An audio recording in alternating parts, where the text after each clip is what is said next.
Livro Fenômenos de Bilocação, Desdobramento, de Ernesto Bozano. Continuação do capítulo 5. Caso 16. No caso que se segue, onde ainda se trata de um fantasma desdobrado, que não se afasta do local em que des o seu corpo, encontram-se circunstâncias verídicas de ordem supranormal, controláveis e controladas. Meu amigo, o engenheiro Giuseppe Costa, em seu interessante livro de La Della Vita, página 18, relata o seguinte acontecimento ocorrido com ele mesmo. Acho útil mencionar as condições particulares em que me achei quando me aconteceu o mais misterioso evento de minha vida, porque elas podem esclarecer singularmente a origem do fenômeno em si. Foi por uma pesada noite de um mês de junho muito quente, durante o qual eu me preparava intensamente para os exames de ciência. Eu havia provavelmente ultrapassado o limite de minha resistência intelectual no esforço terrível de querer triunfar nas provas de 3 anos inteiros de curso com uma preparação de apenas 3 meses de estudo e após um período completo de 5 anos de inatividade. Ainda que me sustentasse inquebrantável vontade de resistir à fadiga que me oprimia o espírito, eu devia sucumbir, totalmente extenuado, à imperiosa necessidade de repouso e, mais desfalecido do que adormecido, deixei-me cair na cama sem apagar o lampião de petróleo que continuava a arder em cima da mesinha. Um movimento involuntário de meu braço derrubou o lampião aceso, entre a mesa e a cama, o qual não se apagou, mas fez uma fumarada espessa durante um tempo assaz longo para encher o quarto com uma nuvem negra de gás, bem acre e pesado. A atmosfera tornava-se cada vez mais irrespirável e, no dia seguinte, provavelmente o meu corpo seria achado inerte se não se produzisse um estranho fenômeno. Tinha a sensação clara e precisa de me encontrar com o meu único eu pensante, no meio do quarto, completamente separado do corpo, que permanecia estendido na cama. Eu via, se permitido é assim designar a sensação que experimentava, as coisas em redor de mim como se uma radiação penetrasse através das moléculas dos objetos sobre os quais incidia minha atenção, como se matéria se houvesse dissolvido ao contato do pensamento. Meu espírito estava impressionado pelas coisas ao meu derredor como uma chapa se impressiona pelos raios Röntgen, mas com superposição de vibrações, evidente também nos objetos inanimados, que tornavam perfeitas a abstração e a imaterialidade da matéria.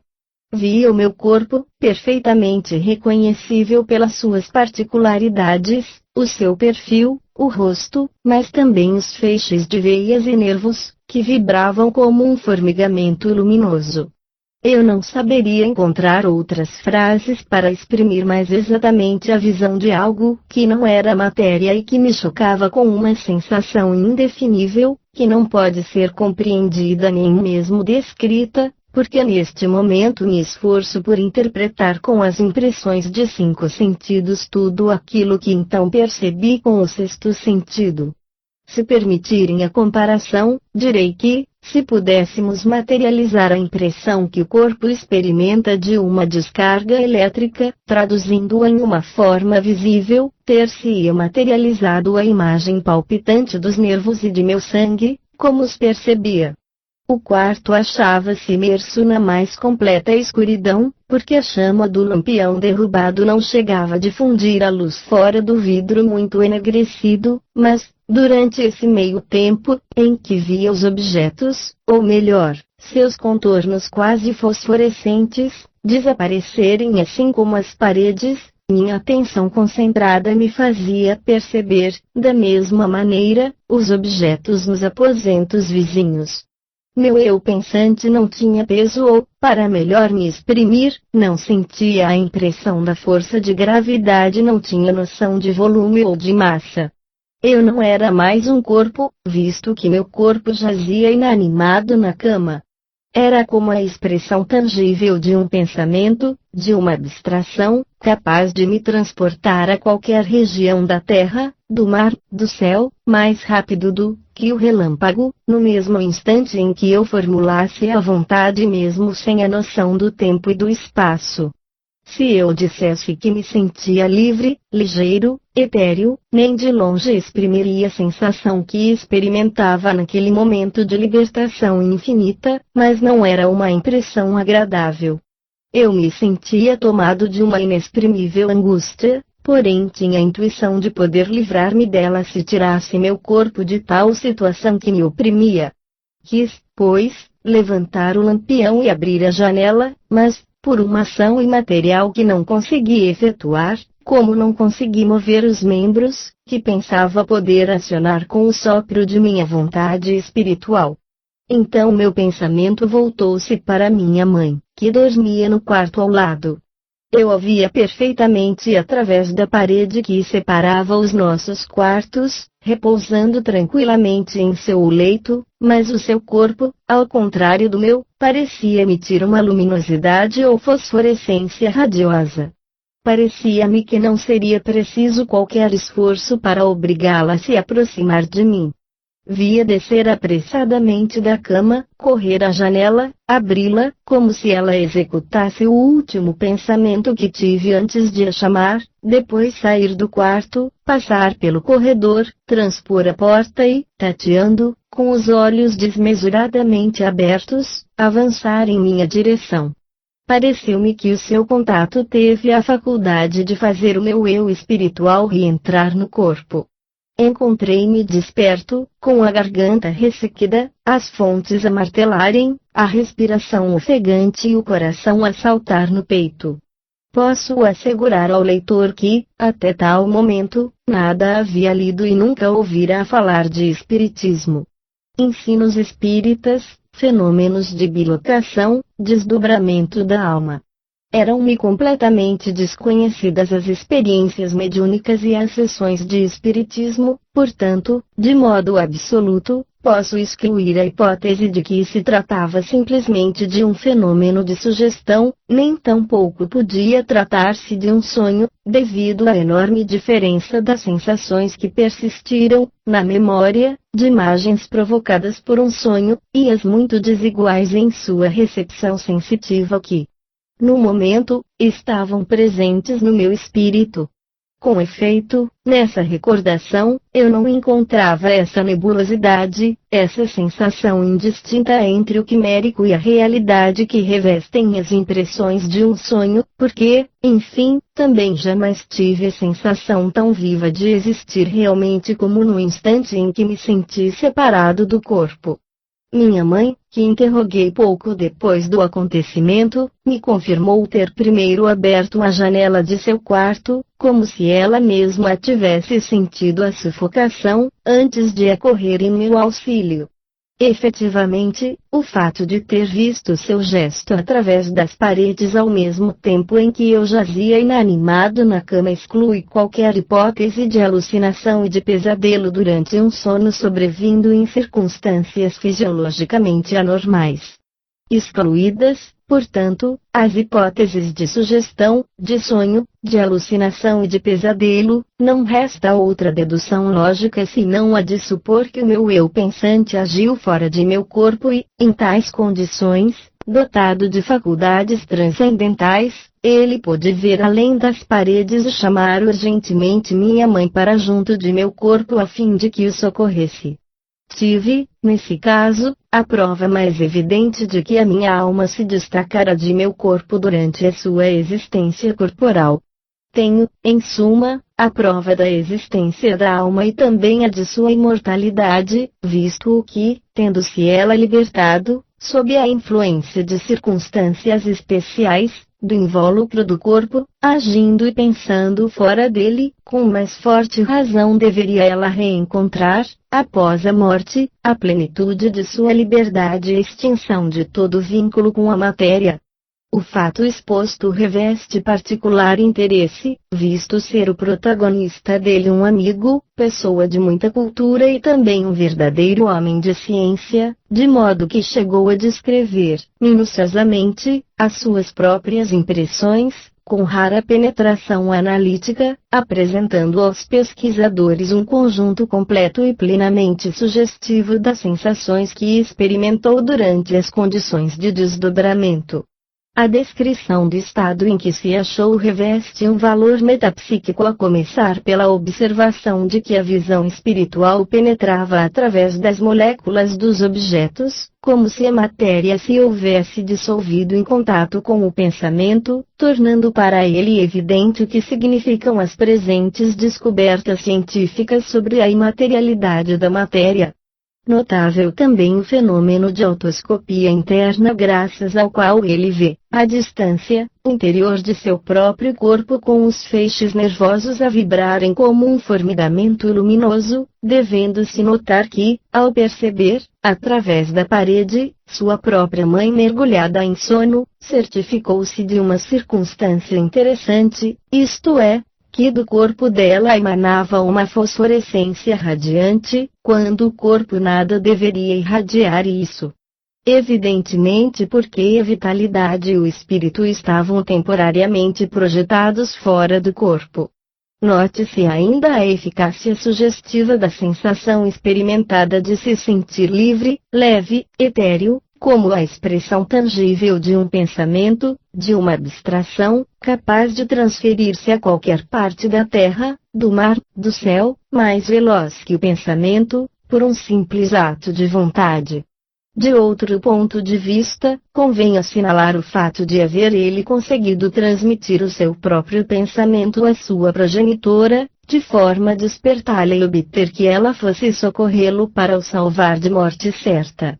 Observo, finalmente, que, neste caso como em outros, o acontecimento sucedido levou o seu protagonista à conclusão inamovível de haver assistido à separação do corpo de sua própria alma e, em consequência, à certeza de existência e da sobrevivência do espírito humano. Tal concordância de opiniões é de tal modo racional e legítima que quase inútil se torna assinalá-la, todavia cumpre insistir por causa dos numerosos negadores, de boa fé, da sobrevivência e, sobretudo, para afirmar o valor que adquire a opinião cumulativa dos que pessoalmente assistiram à separação de seus espíritos dos seus próprios corpos, os únicos competentes para julgar a fundo a questão, julgamento este que não compete aos homens de ciência, que, do alto das suas cátedras, decretam, sentenciosamente, que o todo deve ser considerado como um complexo de objetivação alucinatória, determinado pelas perturbações de sinestesia. Caso 17. Passando a outros exemplos, apresento um fato, em todos os pontos análogo aos anteriores, mas no qual já se encontram os sinais de lucidez combinada com precognição. Tiro do jornal OFT American, SPR, 1908, página 515. A percipiente, Sra. J.T., conhecida pessoal do professor Slope, é professora agregada à Universidade da Califórnia. Escreve ela. Quando tinha 24 anos de idade, fui submetida a uma anestesia por ocasião de uma operação cirúrgica. No momento em que ia recuperar os sentidos, pareceu achar-me livre no aposento, sentir-me perfeitamente bem, mas sem o meu corpo. Tinha a impressão de estar transformada em espírito e ter atingido, por meio da dor, a paz almejada. Olhava, embaixo, o meu corpo inanimado no leito. Nesse aposento achavam-se as duas irmãs de minha sogra. Uma delas, sentada ao lado, aquecia as minhas mãos e a outra, em pé, do outro lado, observava. Tive, não sei como, a impressão de que eminentes sofrimentos e provas estavam reservadas a ambas, coisa de que, todavia, não guardei lembrança, mas que compreendi fazerem parte da trama do seu destino. Não desejava, absolutamente, volver ao meu corpo, porém, a meu pesar, senti-me forçada a retornar a ele. O que de mais curioso há em minha experiência é que, logo que acordei, perguntei: onde está a senhora, K? Ao que a minha sogra respondeu: como pode saber que ela veio aqui? Com efeito, a senhora K. não se achava presente no instante em que fui adormecida, pois chegou quando já me achava dormindo e com os olhos fechados. Respondi. Eu a percebi, lá naquele lugar, em pé. Nada mais quis acrescentar, porque, nada existindo de comum entre nós, eu temia cair no ridículo ao narrar a experiência porque acabara de passar. Até aquele momento nunca pude compreender o que queriam dizer os que afirmavam a existência de uma vida futura. Eis uma pessoa cética, ao que parece, quanto a uma vida futura, e que muda de opinião depois da experiência que teve. Caso 18. As relações existentes entre os fenômenos de desdobramento e os de clarividência não escaparam aos magnetizadores do século passado.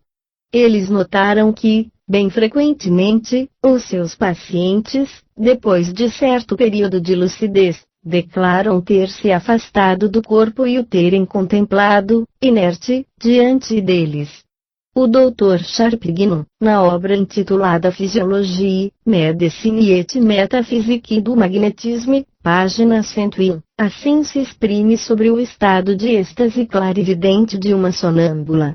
Esta explicação da extinção da vida corporal e dessa separação aparente da alma, que considera o seu próprio corpo como uma máquina estranha, é de alto valor metafísico.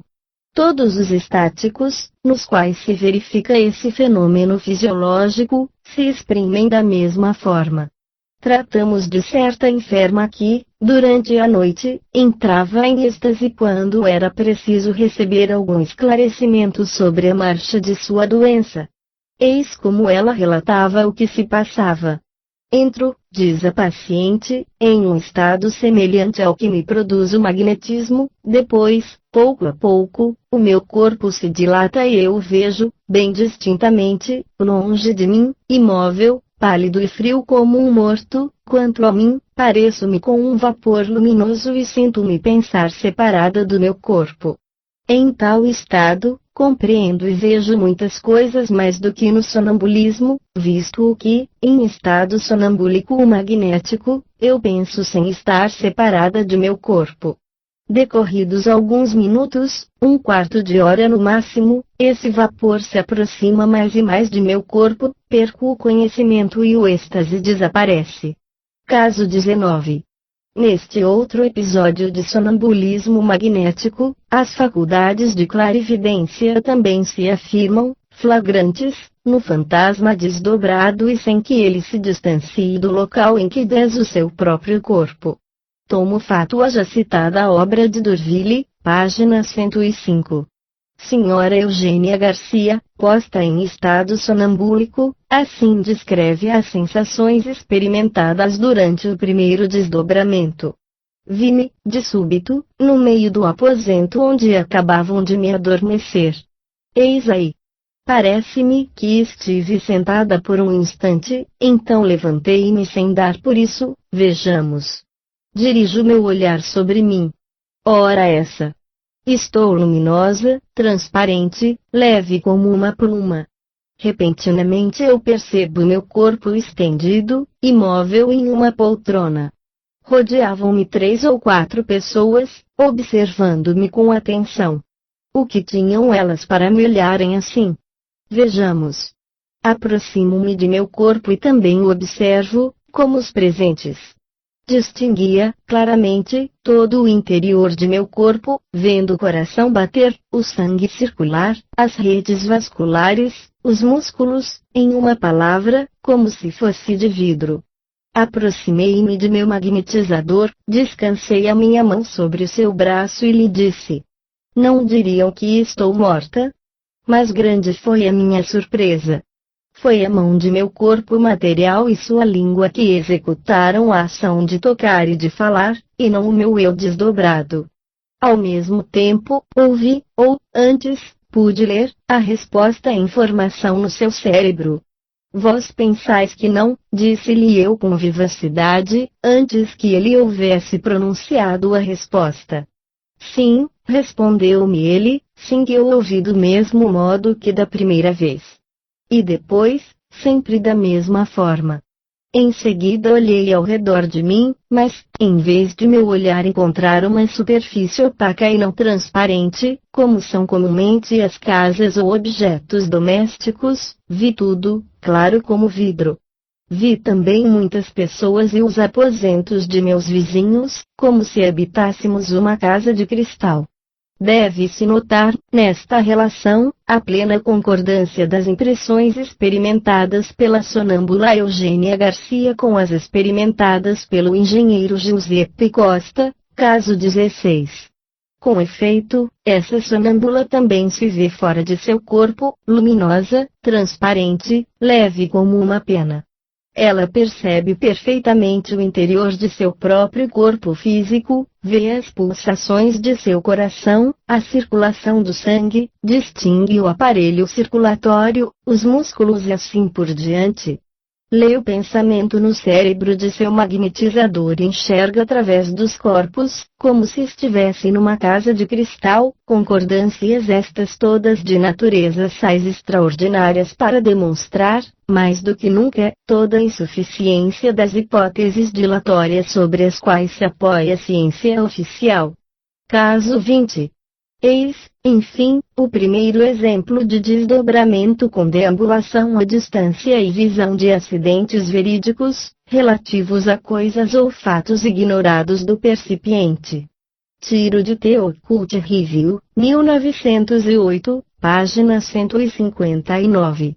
O caso foi comunicado pelo Dr. Franz Hartmann e diz respeito a um tenente do exército alemão, logo depois que respirou gases deletérios e teve começo de asfixia. A autora do relato é a noiva do próprio tenente e uma conhecida pessoal do Dr. Hartmann. Escreve ela. A pessoa de quem sou noiva era oficial e deixou o serviço militar há pouco tempo. Pouco antes de enviar o seu pedido de demissão, aconteceu-lhe, certa noite, ir para a cama e, alguns momentos depois, achar-se de pé no meio do quarto, ocupado a examinar o seu próprio corpo estendido debaixo dos cobertores.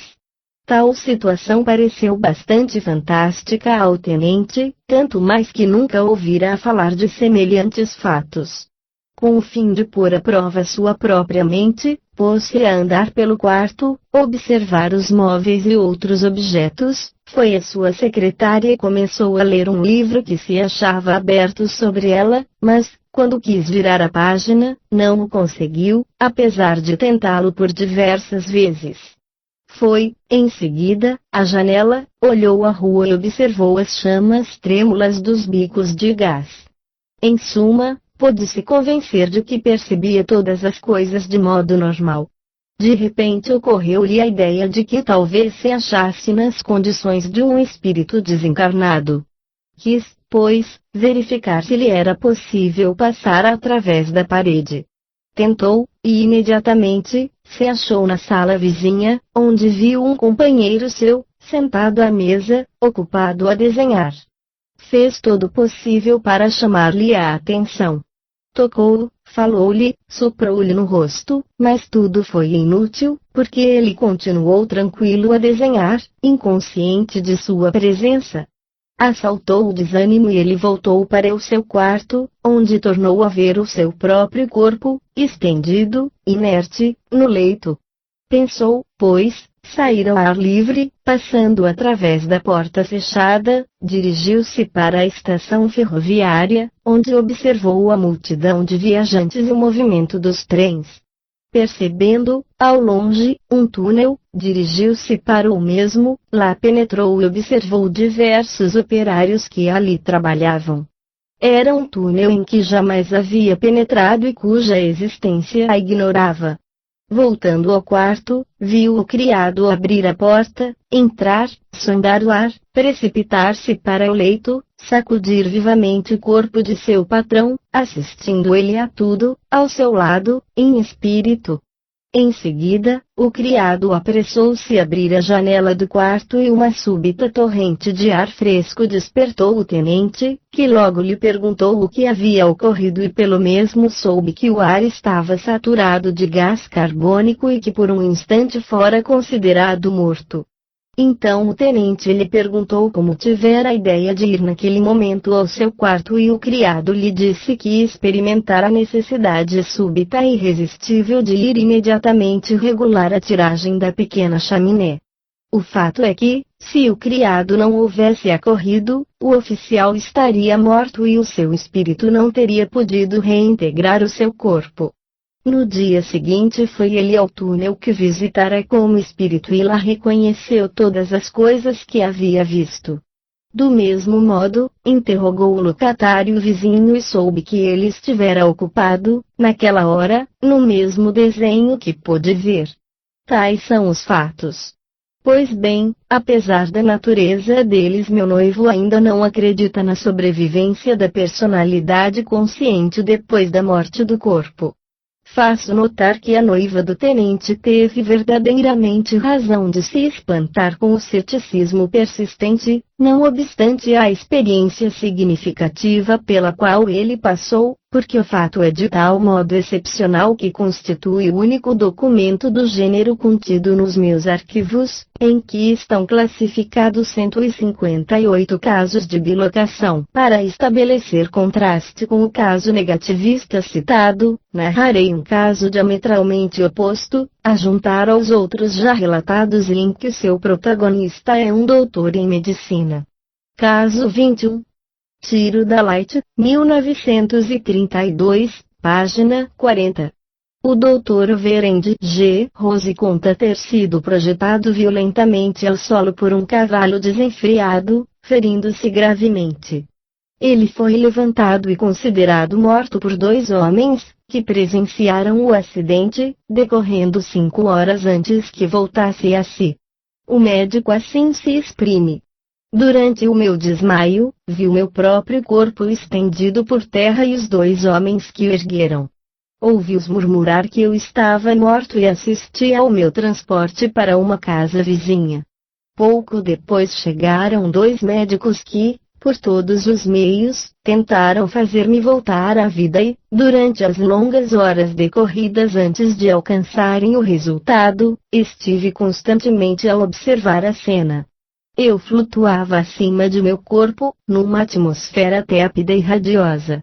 Não há palavras com que se possa exprimir o sentimento de paz e bem-estar que me invadiu, mas logo ouvi uma voz, não sei como, a me murmurar que eu devia preparar-me para reintegrar o meu corpo, e foi por isso que, apenas nele reentrei, disse aos médicos que certamente ficaria curado.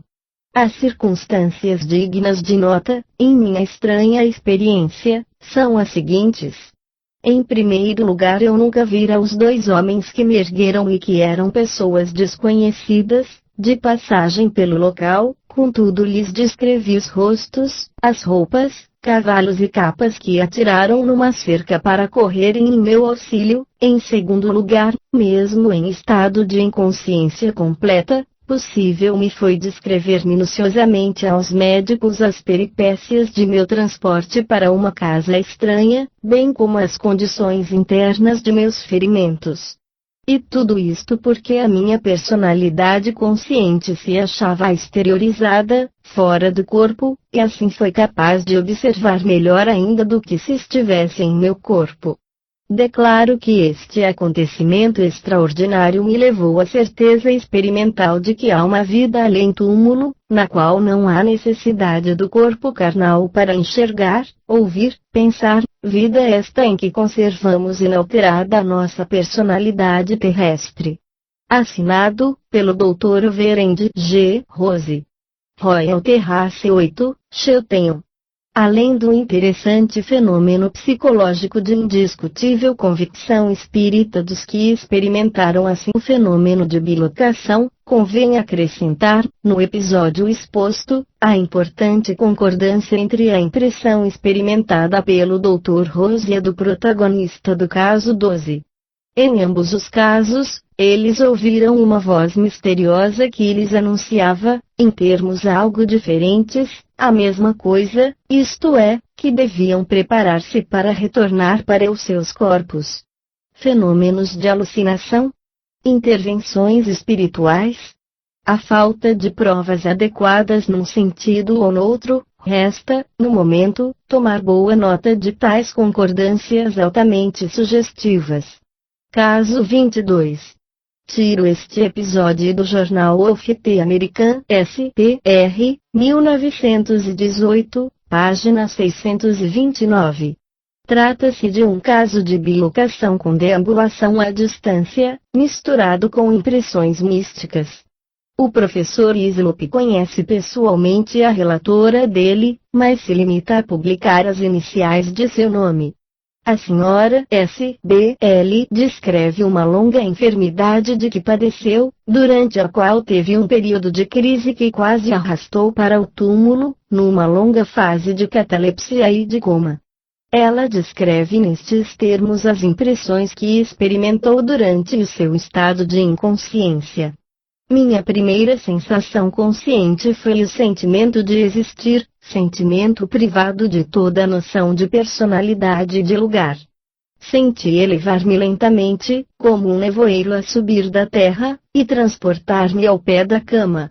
Em seguida ajuntou-se a consciência de espaço, expressões estas ridículas, mas descrevo o que experimentei, sob a forma de algo de grande como uma cabeça e, enfim, repentinamente, tornei-me eu mesma, flutuando no ar, ao pé da cama, e de lá percebi o meu corpo estendido debaixo do cobertor. Vendo-o tão lívido e inerte, fui assaltada por inexprimível sensação de terror. Via o médico curvado sobre mim, a mantatear-me o pulso e, intuitivamente, compreendi que, nesse momento, para ele só havia um interesse no mundo: o de perceber a minha pulsação. Por detrás do médico vislumbrei um fantasma maior do que ele, fantasma cuja existência nunca pude explicar, visto que eu percebi as pessoas presentes sob o seu aspecto natural. Voltando-me, vi uma mesa encostada à parede que tinha a forma de um tampo emborcado. Jamais havia visto coisa semelhante. Achavam-se em volta 3 enfermeiras que, com rapidez febril, executavam as ordens do médico. Posteriormente, dirigi-me para a porta, sem mover os pés, deslizando suspensa no ar. Passei por ela, transpus o salão, desci a grande escadaria e achei-me na rua, que me pareceu profusamente iluminada, mas sem nenhum transeunte. Foi nesse momento que me senti invadida por um sentimento de beatitude inefável. A de uma criatura humana possuidora de saúde, beleza, riqueza, reputação e honras, todo o amor e todas as alegrias da vida, sem jamais ter conhecido um aborrecimento, uma dor, um sofrimento, quer físico quer moral, e que, apesar de tudo, não tinha a menor ideia do prazer e da felicidade que experimentava pela primeira vez. Era a perfeita beatitude celeste que eu experimentava nesse mundo em que tudo era perfeito. Só possuo uma filha, única. Pois bem, nesse instante, se assim tivesse permanecido em estado de espírito, não seria isso uma desgraça que atingisse e que também não me poderia afligir, porque eu sabia que nada poderia acontecer que não fosse para o seu maior bem. Eu compreendia que o universo inteiro era sustentado e guiado por um espírito infinito, por um amor ilimitado, por uma sabedoria infinita. Eu sentia que o mal não existia e que as atribulações por que passa toda criatura eram para ela o caminho que leva à perfeição. Se alguém me houvesse perguntado qual a origem de meu conhecimento da perfeição, que em tal momento me fazia feliz, não o saberia responder. Foi isso, tudo. Perdi conhecimento no ambiente espiritual e despertei no mundo dos terrenos. Nada mais sei e não consigo explicar o que se passou. 3 anos mais tarde, encontrei-me com uma das enfermeiras que me assistiram no hospital e lhe descrevi a mesa, a tampa curiosa que eu vira no estado de inconsciência e perguntei-lhe se, no hospital, havia algo que se lhe assemelhasse. Ela me fixou, atônita, e respondeu: sim, temos aqui dessa espécie de mesas que se deslocam sobre rodas. São assim construídas para impedir a queda, ao chão, de objetos de forma mais ou menos redonda. e sempre estemos perfeitamente equipadas para casos de extrema urgência. A recordação do que me sucedeu é para mim um inexprimível conforto espiritual. Do ponto de vista dos fenômenos de bilocação, nada de particular se observa no caso exposto, que se desenrolou normalmente, salvo as habituais variantes de ordem secundária, e isso confirma, provavelmente, as idiosincrasias especiais a cada ser humano ou confirma ainda a natureza da moléstia ou dos acontecimentos que determinam o desdobramento. Quanto às impressões místicas pelas quais foi revelada à paciente a solução radiosa dos mais formidáveis e mais perturbadores mistérios do ser humano, direi que, nada podendo ser provado a respeito, só nos resta confrontá-las com as revelações análogas relatadas por pessoas em êxtase, sonâmbulos em hipnose profunda, grandes médiuns de revelações transcendentais.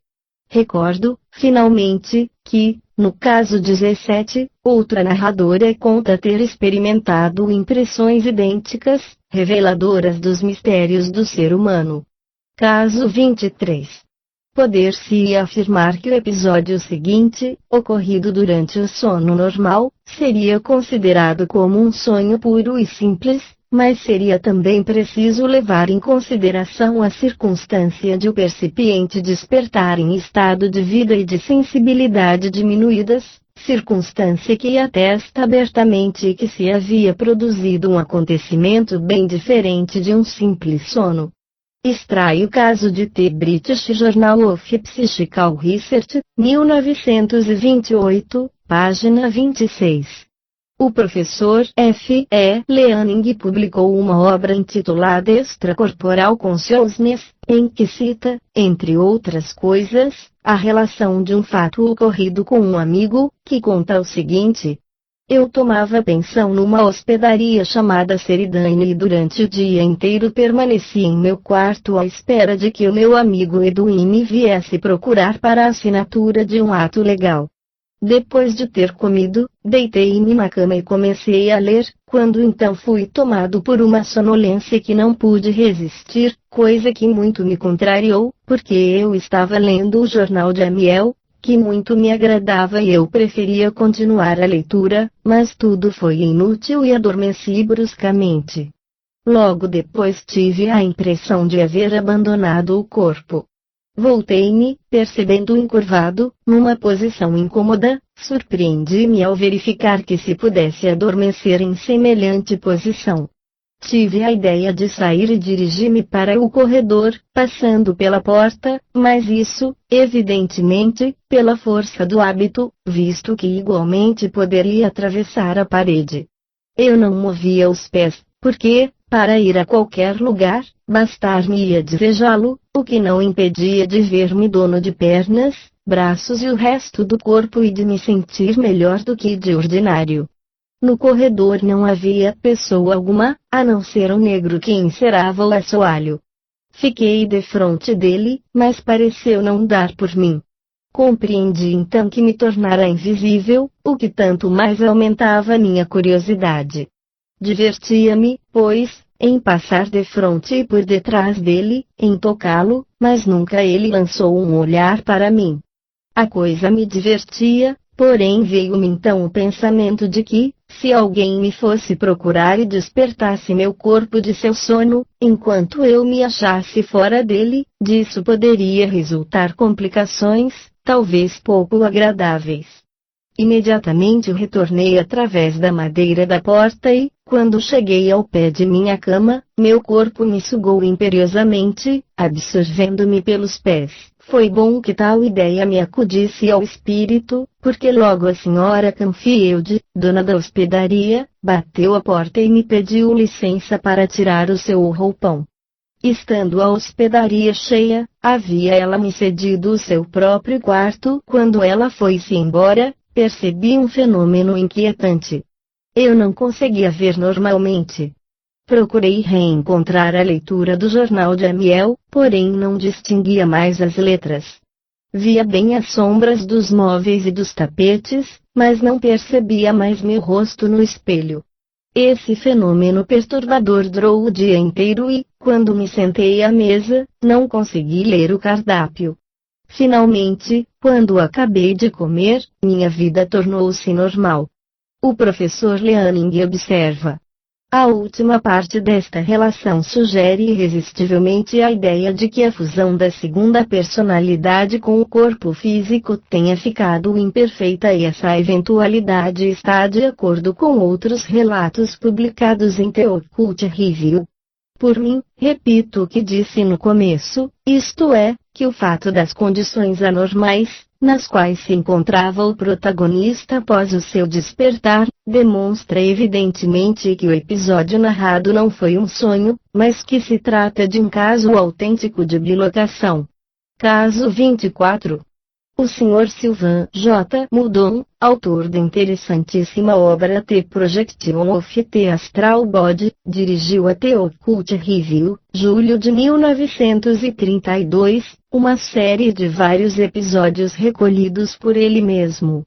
No caso seguinte, a protagonista desdobrada tem a visão de sua própria avó falecida.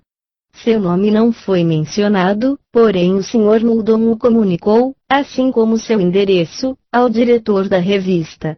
A Sra. V.D.S., de New Jersey, Estados Unidos da América, escreve.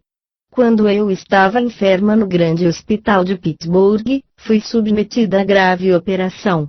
Pela primeira vez em minha vida, foi-me administrado um anestésico. Apenas comecei a respirá-lo, experimentei uma sensação maravilhosa de bem-estar e de beatitude, mas com grande surpresa minha, vi-me em companhia do médico e da enfermeira e, diante de mim, estendida na mesa de operações, o meu corpo inerte sem vida. Notei os frascos e os instrumentos cirúrgicos depositados numa mesa ao lado e observei, mesmo, que uma das enfermeiras tinha o tocado de través, o que me pareceu cômico. Fui levada a olhar para o ar e vi chegar a mim, através do teto, minha querida avó, falecida há 10 anos passados. Ela se aproximou de mim e me tomou pela mão, dizendo que era preciso andar depressa, porque o tempo disponível era curto. Passamos, em seguida, através do teto, tão facilmente como teríamos passado através de uma cortina de fumaça. Achamo-nos fora, numa atmosfera luminosa em que minha avó chamou a minha atenção para uma paisagem que me era familiar, mostrando-me a casa em que eu residia, cercada de árvores magníficas. Quando eu me extasiava com tal perspectiva, minha avó exclamou: "Não temos mais tempo. É preciso que volte para o seu corpo." E, antes mesmo que pudesse responder, acordei em meu leito e percebi uma enfermeira curvada ansiosamente sobre mim. Eis o que me é dado relatar sobre a minha experiência de desdobramento, que foi para mim poderosa revelação. Se o que me aconteceu deve se repetir no momento da morte, então é inútil temer a morte. Não é preciso se insistir sobre a aparição de uma pessoa morta no caso exposto, visto que não são circunstâncias de fatos que demonstram a existência objetiva dela. Entretanto, mesmo a priori, poder-se-ia racionalmente admitir que, durante o estado de bilocação de vivos, casos se produzem em que o vivo desdobrado, isto é, achando-se nas condições temporárias do espírito desencarnado, tem a visão de espíritos definitivamente mortos.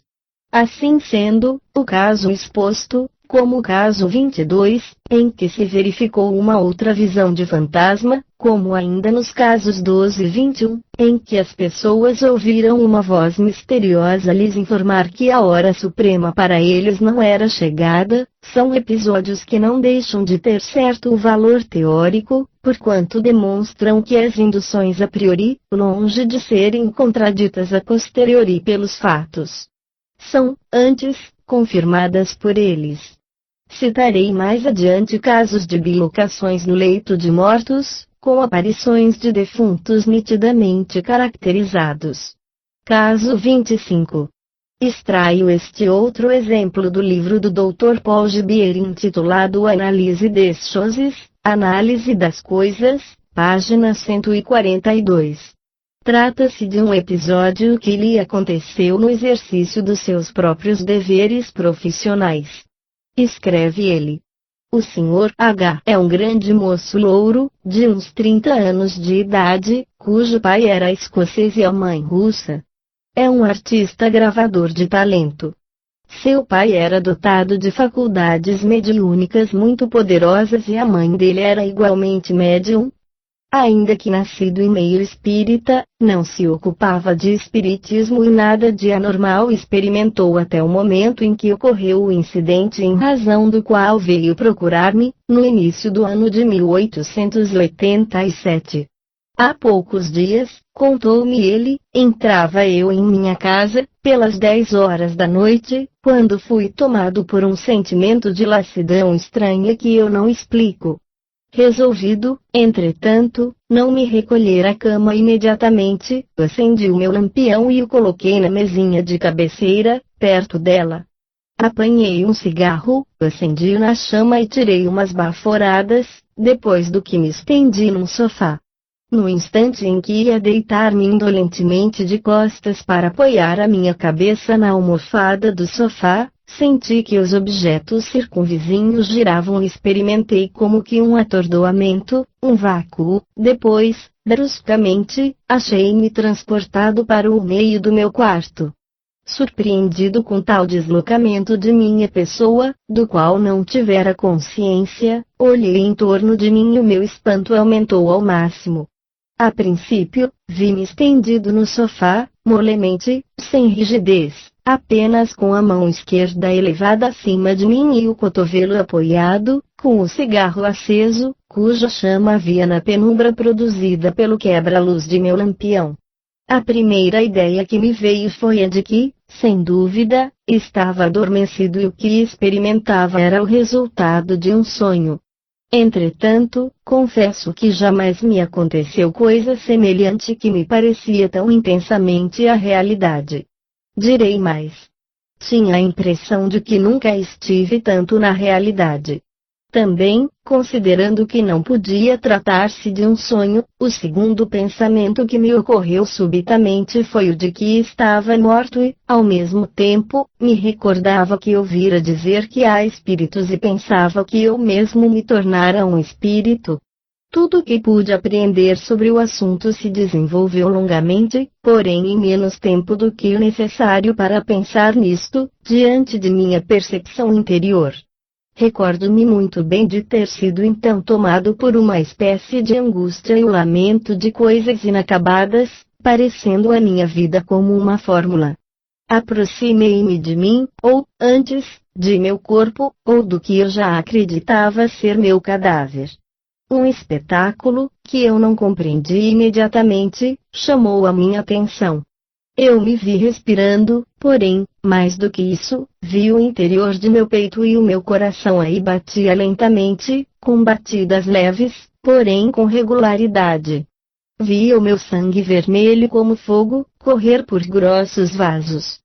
Nesse instante, compreendi que devia ter tido uma síncope de um gênero particular, a menos que as pessoas que têm uma síncope, menos no meu caso, não se lembrem mais do que lhes aconteceu durante o seu desmaio, e então eu temi não me recordar de mais nada quando volvesse a mim. Sentindo-me um pouco tranquilo, lancei os olhos ao meu redor, perguntando-me quanto tempo isso ia durar. Depois já não me ocupei mais de meu corpo, do outro eu que repousava no móvel. Olhei o lampião que continuava a arder silenciosamente e me lembrei de que ele estava bem perto de minha cama e poderia comunicar o fogo às cortinas. Peguei no botão, na chave da torcida, para apagá-lo, porém, mais uma vez, tive nova surpresa. Segurava perfeitamente o botão com a roseta, percebia, por assim dizer, cada uma de suas moléculas, porém, embora desse as voltas com os meus dedos, estes executavam sozinhos o movimento e em vão eu procurava mover o botão. Examinei-me então a mim mesmo e vi que, embora a minha mão pudesse passar através de mim, eu o sentia perfeitamente e ele me pareceu vestido de branco, se neste ponto não me falha a memória. Depois coloquei-me diante do espelho, em frente da chaminé. Em vez de ver a minha imagem no espelho, reparei que a vista parecia estender-se sem obstáculo e aparecerem-me primeiro a parede, depois a parte posterior dos quadros e dos móveis que havia na casa do vizinho e finalmente o interior de seu quarto. Notei a falta de luz nesses aposentos que a vista devassava e vislumbrei claramente um raio da claridade que, partindo de meu epigastrio, iluminava os objetos. Acudiu-me a ideia de penetrar na casa de meu vizinho, que, aliás, eu não conhecia e que se achava ausente de Paris na ocasião. Apenas tive o desejo de visitar o primeiro aposento, achei-me para lá transportado. Como? Não o sei dizer, mas me parece que devo ter atravessado o muro tão facilmente quanto a minha vista o penetrava.